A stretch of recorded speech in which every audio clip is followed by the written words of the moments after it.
एक breaking news ये आ रही है कि इजरायली सेना को बड़ा सदमा लगा है, युद्ध में चोट लग गई है। किसको लगी है? तेल अवीव से रिपोर्ट ये आ रही है कि इजराइल की हाईटेक सेना जो ड्रोन से लेकर फोर्स फील्ड और मानवाधिकार के लिए समर्पित है, ह्यूमन राइट्स के लिए डेडिकेटेड है, मिसाइलों तक सब कुछ रखती है। हाल ही में एक चौंकाने वाला उन्हें एक रियलाइजेशन हुआ है, युद्ध में मरना भी पड़ सकता है, ये एहसास हुआ है उन्हें। हाँ, आपने सही सुना, हजारों टन बम गिराने, ह्यूमन शील्ड का रोना रोने और हर अंतरराष्ट्रीय नियम को, हर इंटरनेशनल रूल को सुरक्षा की जरूरत, सिक्योरिटी नेसेसिटी कहकर तोड़ने के बाद एक इजरायली कमांडर की मौत ने अचानक ऑल ऑफ अ सडन पूरी सैन्य मशीनरी को यह याद दिला दिया है कि सामने से भी गोलियां चल सकती हैं। हम तो सोचते थे कि सिर्फ गजा वाले मरते हैं, लेकिन मारे हमारे लोग भी जा सकते हैं। नाम न छापने की शर्त पर एक वरिष्ठ अधिकारी, एक सीनियर ऑफिसर जो कि इजरायली डिफेंस फोर्सेस का था, उसने ये जानकारी दी है कि हमें तो लगा था कि ये सब एक वीडियो गेम है, हम बटन दबाएंगे और इमारतें उड़ जाएंगी, लेकिन ये तो असली लड़ाई हो गई है, हमारे भी लोग मारे जा रहे हैं। इजरायली सेना ने इस बात को की कॉन्फर्मेशन दी है कि मेजर शहार नेटानेल बोजागलोन जो मिगदल हेमेक के 27 वर्षीय कंपनी कमांडर थे, गजा सिटी में जिस तरीके से भयंकर लड़ाई चल रही है इस दौरान वो मारे गए। हमास के आरपीजी हमले में उन्हें चोट लगी, फिर उन्हें अस्पताल ले जाया गया, लेकिन उन्हें बचाया नहीं जा सका, उनकी मौत हो गई। बोजागलो आईडीएफ के हमास के खिलाफ नए हमले के बाद पहली इजरायली सेना के सैनिक थे जो कि मारे गए हैं। उनकी मौत शहरी युद्ध की ये बढ़ी हुई अग्रेसिवनेस, घातक तीव्रता को दर्शाती है और गजा में लड़ाइयों के तेज होने के साथ साथ इजरायली सैनिकों द्वारा उठाए जा रहे जोखिमों को, खतरे को भी उजागर करती है। अब इसको अगर अलग अलग फैक्टर्स में समझें तो टेक्नोलॉजी और रियलिटी, टेक्नोलॉजी और वर्सेस रियलिटी क्या कहती है? इतने ड्रोन, एआई संचालित टारगेटिंग सिस्टम, अमेरिका का अनकंडीशनल सपोर्ट, फिर भी एक आरपीजी ने टैंक में घुसकर हमला कर दिया और इजराइल के सैनिक को मार दिया। क्या आयरन डोम को अपग्रेड करने की जरूरत है या अब आयरन ईगो को? आयरन डोम अपग्रेड होगा या आयरन ईगो?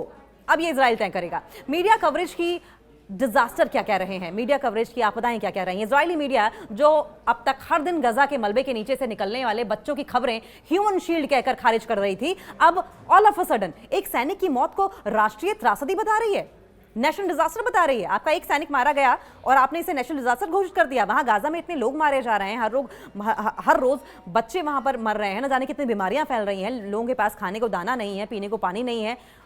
वहां आपको नेशनल डिजास्टर नहीं समझ में आया?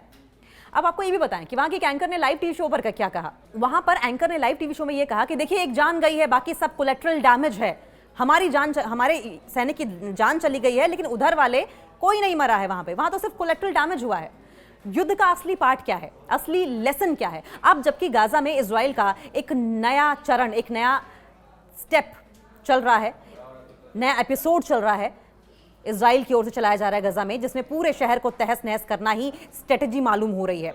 यह घटना शायद उन्हें इस बात की याद दिलाए कि युद्ध में सिर्फ दूसरा पक्ष ही नहीं मरता, जो मारने की कोशिश करता है वो भी मरता है। जब आप गजा में स्कूल, अस्पताल और रिहायशी इमारतों को सुरक्षा के नाम पर वैध लक्ष्य मानते हैं, तो एक दिन आपको भी कोई टारगेट बनाएगा, आपके भी सैनिक मरेंगे, आप भी रोएंगे। युद्ध में कोई भी अमर नहीं होता है, ये बात इजराइल को जान लेनी चाहिए, चाहे आपके पास अमेरिका हो या फिर सिर्फ एक आरपीजी हो। गजा में सर्जिकल स्ट्राइक का नया मतलब क्या है? पहले सर्जरी, फिर स्ट्राइक, अस्पतालों पर भी। गजा सिटी से एक रिपोर्ट सामने आई है, इजरायली डिफेंस फोर्स यानी कि आईडीएफ ने युद्ध की डेफिनेशन को एक बार फिर से रिडिफाइन किया है, फिर से परिभाषित किया है। जहां बाकी दुनिया में सर्जिकल स्ट्राइक का मतलब होता है सटीक, टारगेटेड अटैक, वहीं इजराइल ने इसे बना दिया है पहले अस्पताल में सर्जरी होने दो और फिर वहीं पर स्ट्राइक कर दो। टारगेट क्या रहा है इजराइल का? आईसीयू। कारण क्या रहा है? आतंकी साजिश। आईडीएफ की नई स्ट्रेटेजी के मुताबिक अगर किसी अस्पताल में घायल बच्चे, बुजुर्ग और गर्भवती महिलाएं हैं तो उसमें संभावित आतंकवादी तत्व जरूर हो सकते हैं और होंगे ही होंगे, ऐसा इजराइल मानता है। वहां पर किसी बुजुर्ग के बीमार होने या किसी गर्भवती महिला के बीमार होने, किसी बच्चे के बीमार होने की संभावना से ज्यादा वहां पर संभावित आतंकवादियों के होने की संभावना ज्यादा जताता रहा इजराइल, और हर बार इस तरह के अस्पताल को टारगेट करता रहा है। हो सकता है क्योंकि जैसा कि एक इजरायली प्रवक्ता ने भी कहा है, और ये खबर कई न्यूज़पेपर्स में छपी है कि हमारे पास खुफिया जानकारी है कि एक नर्स ने एक बार किसी का फोन बिना चेक किए उठा लिया, ये बहुत सस्पेक्टेड है, ये नर्स आतंकवादी हो सकती है, और इसीलिए उस अस्पताल पर बिना सोचे समझे एक के बाद एक कई रॉकेट दाग दिए गए और न जाने कितने मासूमों की जान ले ली गई। हॉस्पिटल मान लो हॉस्पिटल ना हो गया है, ह्यूमन शील्ड हो गया हो, या फिर ह्यूमन टारगेट का बहुत आसान तरीका हो गया हो इजराइल के लिए। जब इंटरनेशनल कम्युनिटी ने पूछा कि अस्पतालों को क्यों निशाना बनाया जा रहा है, तो इजराइल का जवाब था आप जानते हैं क्या था? हम तो खुद को बचा रहे हैं, और अगर खुद को बचाने के लिए आपको दूसरों का इलाज रोकना पड़े तो यही तो असली सर्जिकल स्ट्राइक है।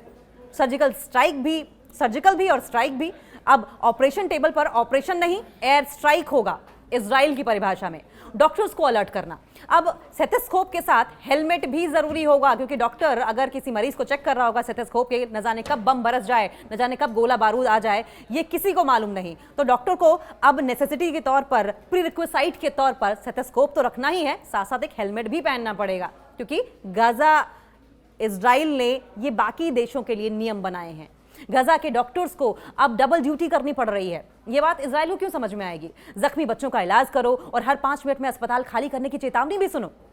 दुनिया की चुप्पी भी क्लीन सर्जिकल स्ट्राइक ही है।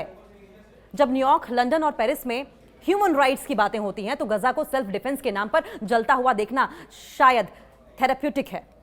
हम सिचुएशन पर नजर रख रहे हैं, यह कह दिया जाता है। संयुक्त राष्ट्र क्या कह रहा है? हम ट्वीट कर चुके हैं और अब क्या करें इससे ज्यादा? ये तो हाल यूएन का है, इससे ज्यादा यूएन कुछ करता भी नहीं है। जब सर्जिकल स्ट्राइक का मतलब बन जाए बिना एनेस्थीसिया के की गई सामूहिक हत्याएं, तो सवाल सिर्फ यही है कि युद्ध कैसे हो रहा है, बल्कि यह है कि इंसानियत आईसीयू में भर्ती है और अगला ब्लास्ट उसी वार्ड में तय है। हमारे पास एक नई इंटरनेशनल सूचना आ रही है, एक नई इंफॉर्मेशन आ रही है। इजराइल ने फिर से अपनी डिप्लोमेटिक माइक्रोवेव को चालू कर दिया है, जिसमें हर बात पर जोरदार ब्रोशर, आधी सच्चाई और पूरा ड्रोन पैकेज शामिल है। चलिए एक छोटी सी वार्निंग भेजते हैं ताकि शायद वे समझ जाएं, या फिर कम से कम समझने का नाटक ही कर लें।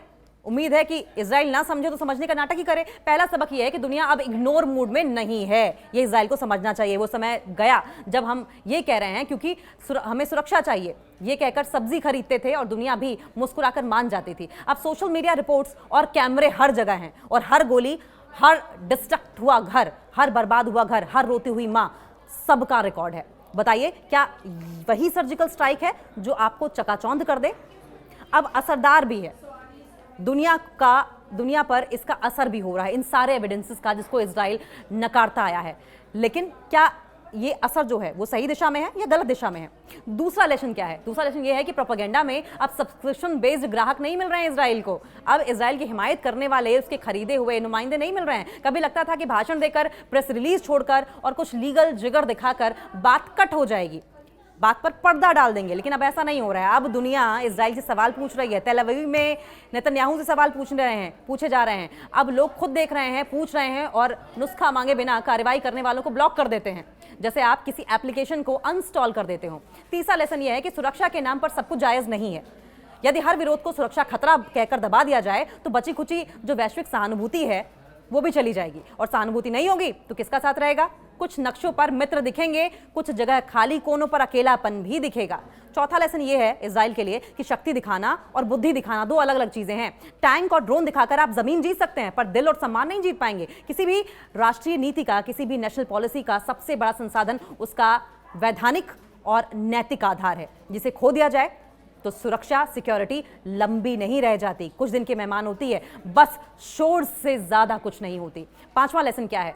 सीमाएं सामरिक नहीं है, रणनीतिक भी नहीं है, स्ट्रेटेजिक भी नहीं है। अगर पड़ोसी एकजुट होकर आपको अकेला करने लगे तो ये सिर्फ फौजी परिकल्पना नहीं रह जाएगी, सिर्फ इमेजिनेशन नहीं रह जाएगी। आप डिप्लोमेटिक लेवल पर, इकोनॉमिक लेवल पर और पॉलिसी के लिहाज से बहुत बड़ा चैलेंज झेलेंगे। युद्ध का सबसे बड़ा नुकसान आपको होगा, केवल जमीन का नहीं होता, दोस्ती, बाजार और भविष्य की योजना के लिहाज से भी आप नुकसान में ही रहेंगे। देखिए, हम ये सिखाने यहां पर नहीं आ रहे हैं कि या कोई सलाह दे रहे हैं, बड़े बड़े दावे किए जा रहे हैं, हाईटेक लड़ाई या हमेशा सही वाली भाषा के जरिए कुछ कहने की कोशिश कर रहे हैं। बात यह भी है कि आप दुनिया का रिमोट कंट्रोल नहीं रख सकते हैं। अगर किसी ने सच में यह सोचा है कि अकेले ही सब समस्याएं हल हो जाएंगी तो उन्हें बताइए, इतिहास के पास सबक हमेशा वापस करने का वक्त भी होता है।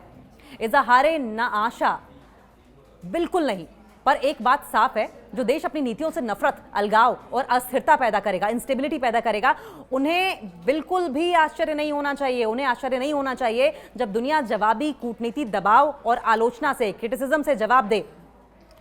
आप जिस तरह की कार्रवाइयां करते रहे हैं, आप जिस तरह के एक्शंस लेते रहे हैं, ऐसे में नफरत फैलाते रहे हैं, ऐसे में आपको बिल्कुल आश्चर्य नहीं होना चाहिए जब इसी तरह का जवाब दुनिया आपको भी देगी। जब दुनिया एकजुट हो जाएगी, वो तमाम देश एकजुट हो जाएंगे जिनके खिलाफ आपने तमाम वॉर फ्रंट खोल रखे हैं, आपका क्रिटिसिज्म होना शुरू हो जाएगा। और हाँ, थोड़ा सा फ्रिवलिश भाषा में कहा जाए तो अगर आप सबसे तेज बम और सबसे अच्छा पीआर दोनों चलाते हैं तो कम से कम एक बार ही सही से चलाने की कोशिश करिए, इंसानियत के लिए चलाने की कोशिश करिए। बाकी दुनिया भी है जो आराम से जीना चाहती है, आप ही नहीं है।